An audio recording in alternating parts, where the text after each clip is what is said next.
What if I told you the destiny of the 2025 Cleveland Browns wasn't just about one name or one storyline?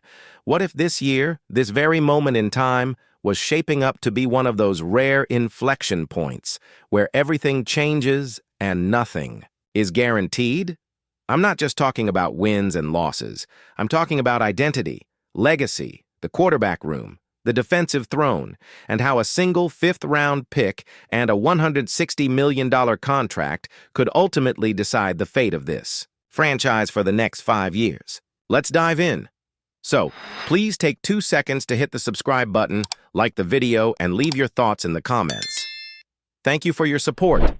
Let's start with what the internet can't stop talking about. Yes, it all began with a dance move. Something small, spontaneous, even innocent. A quick moment shared in a video posted by Browns rookie quarterback and fifth-round draft pick Shedeur Sanders. In the clip, Sanders, with his trademark mix of confidence and curiosity, turns to 40-year-old Joe Flacco and says, "You ever do that dance?" Flacco's reply, "Classic. Definitely not. I don't know if I've ever danced in public in my life." On the surface, it was funny, harmless. The kind of light-hearted veteran rookie banter that gives fans something to smile about in the dead heat of June OTAs. But in Cleveland, in this quarterback room, that moment hit different. It was more than just entertainment. It was chemistry, yes, but it was also the beginning of something deeper, something strategic, something telling.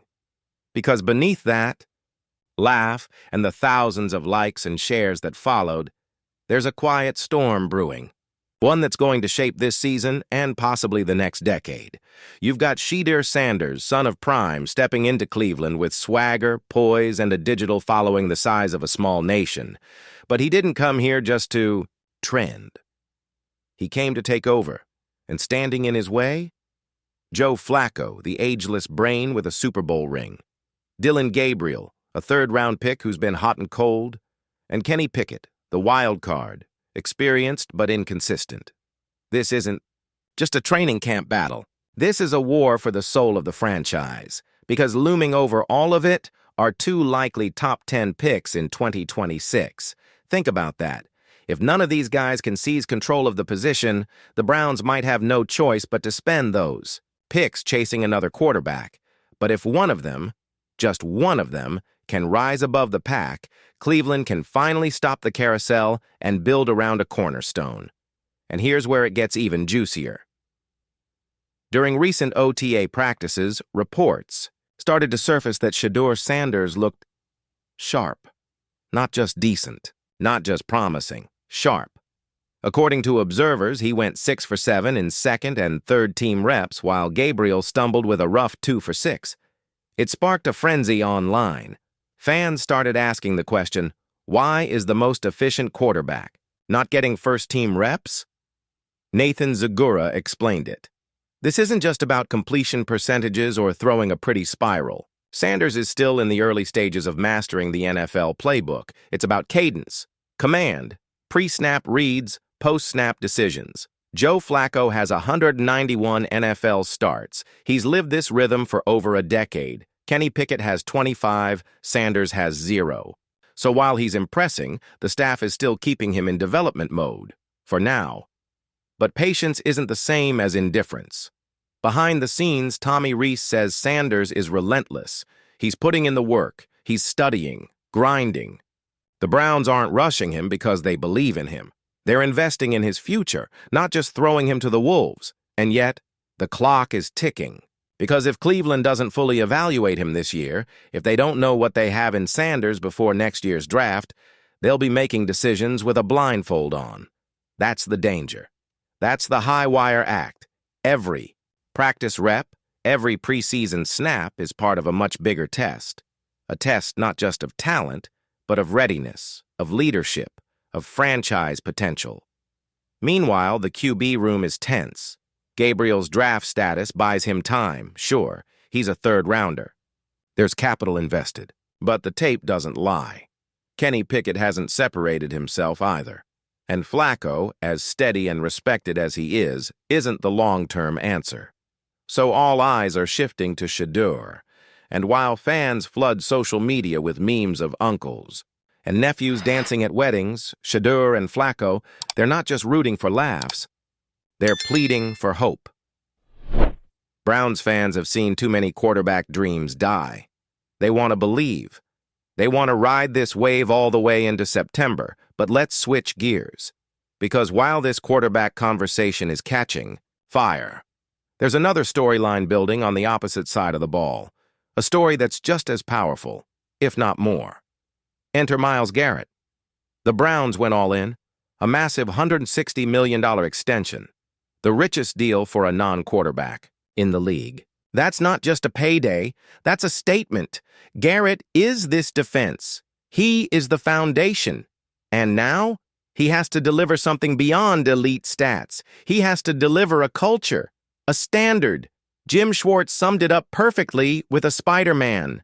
Quote, "With great power comes great responsibility." Garrett has the sacks, the accolades, the Pro Bowls.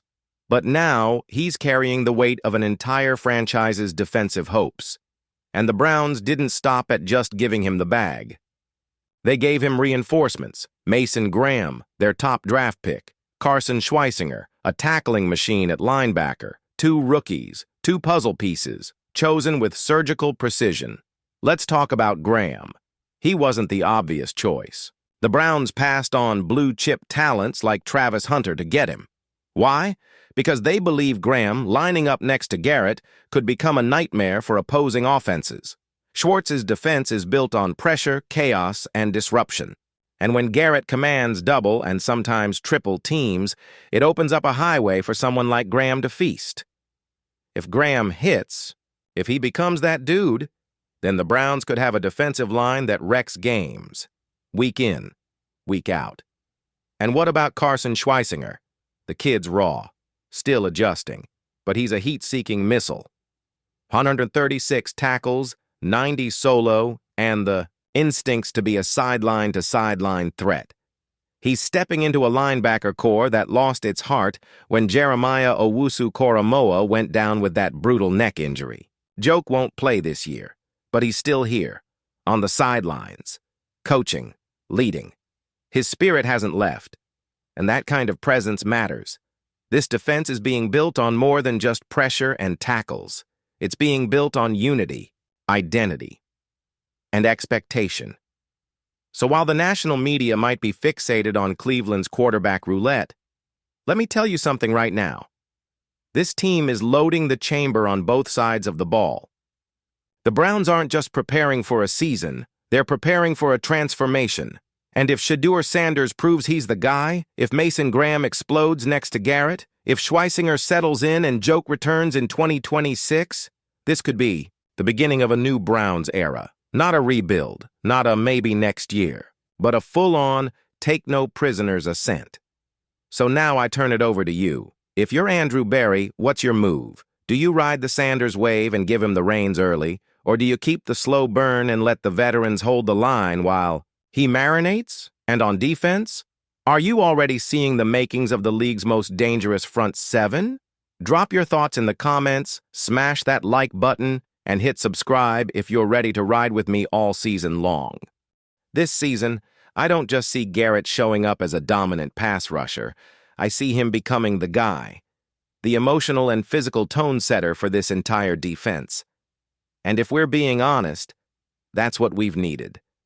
The Browns have had flashes of defensive brilliance before, but now we need sustained greatness. And Garrett, with all eyes on him, seems locked in and ready to take that next step. He's not just leading with his play, he's mentoring. He's setting the bar higher than ever, and that brings me to Mason Graham. This isn't just a rookie out there trying to find his way. No, this feels calculated. This feels intentional. The way the coaching staff is pairing him with Garrett, the way Jim Schwartz is scheming things up, it's almost like we're watching a masterclass unfold. Garrett pulls the double teams. Graham, he feasts in the gaps. And what's really impressive is that Graham already looks like he gets it. He's not wide-eyed or overwhelmed. He's adjusting to the speed, absorbing the playbook, and applying his instincts. It's that beautiful moment when raw talent meets elite coaching. And with a veteran like Garrett mentoring him every step of the way, this kid might not just contribute. He could be a breakout force as early as week 1. I mean it.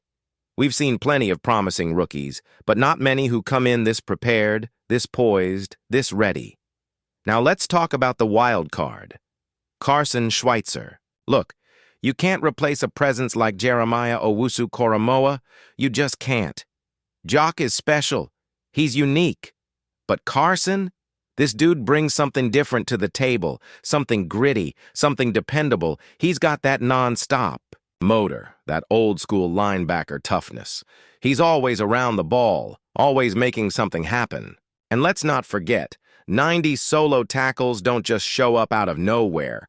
That comes from relentless preparation, film study, and insane field awareness. The coaching staff sees it, the players feel it. And if you've been paying attention, you know this guy is already carving out his place in the rotation. He might not be the most vocal guy in the room, but when that whistle blows, he flips a switch. And let me tell you, when a defense has guys like that, guys who show up and grind every single snap, it raises the floor of your whole unit. But here's where it gets even more interesting, and honestly, even more emotional. Jock might not be suiting up just yet, but don't think for 1 second that he's not playing a critical role. From the sidelines to the meeting rooms, he's stepped into this leadership space that's even more powerful. He's inspiring. He's unifying. And that kind of energy, that can't be measured in stats. It's the glue, the heartbeat. The reason this group might finally become something more than the sum of its parts. And that's what's got me so fired up. It's not just about talent anymore. It's about belief. It's about culture. It's about the defense becoming a unit, not just a collection of good players, but a brotherhood. So now here we are, Cleveland, on the edge of something huge. And I'm asking you guys, how do you see this playing out? Can Garrett's leadership truly shape Graham's rookie season into something historic? Can this defense live up to the hype without joke on the field, just by having him in the building? Is this finally the year where we stop talking about potential and start talking about production? Drop your thoughts in the comments. I want to hear from you. And if you're as hyped as I am, hit that like button and make sure you're subscribed. Because this ride, it's just getting started. All right, now let's pivot for a second, because we've got to talk about this quarterback situation. And yes, I'm talking about Shedeur Sanders, because this kid just lit a fire under Browns Nation. Don't think I've ever seen this much buzz around a rookie quarterback in Cleveland this early into camp. Shedeur came out and absolutely flashed in that recent practice. I mean, he looked sharp, confident, energetic. The guy's got that it factor that you can't teach. And now, fans are already chanting for him to start week 1. But hold up, let's not get ahead of ourselves. This quarterback room is deep. Dillon Gabriel, Kenny Pickett, and yes, the 40-year-old playoff legend Joe Flacco. And right now, that starting job is still wide open. Nothing's been handed out. Shedeur's got the arm. His college numbers were nuts. 74% completion rate at Colorado, best in the FBS. But the red flags are real too. He's been sacked 94 times in 2 years. That's not just about bad protection. That's about holding on to the ball too long, drifting backwards, trying to extend every single play. And in the NFL, that'll get you eaten alive. But here's the thing, he knows that. And that's why I'm optimistic, because he's already putting in the work. The mental side, locked in. Browns OC Tommy Rees even came out and praised him this week for how quickly he's learning the offense and adjusting to pro speed. And I'm telling you, reports from camp say he looked better than Pickett, Gabriel, and even Flacco in that last session. That's not nothing, but Vegas isn't sold just yet. FanDuel's got Flacco as the favorite to start week 1 at plus 116, Pickett's at plus 230, Shedeur's at plus 310, and Gabriel's way back at plus 1960. So yeah, the smart money's still on Flacco. And honestly, that makes sense. He and Stefanski caught fire last year. They won 4 of 5 games down the stretch. They got us to the postseason when nobody thought we had a shot. That chemistry, that leadership, That matters. But don't sleep on Shadur. If he keeps stacking good practices, if he keeps picking up the system and cleaning up those decision-making mistakes, we might have a real quarterback controversy brewing. And for once, it's a good problem to have. So I'll throw it to you guys again. Should Shadur start week 1 if he keeps outplaying everyone in camp? Or should we ride the veteran wave with Flacco and give the kid time to learn? Let me know your thoughts below. And trust me, you're going to want to stay tuned. This Browns season isn't just about hope, it's about answers. And we're finally getting close to finding some. Go Browns!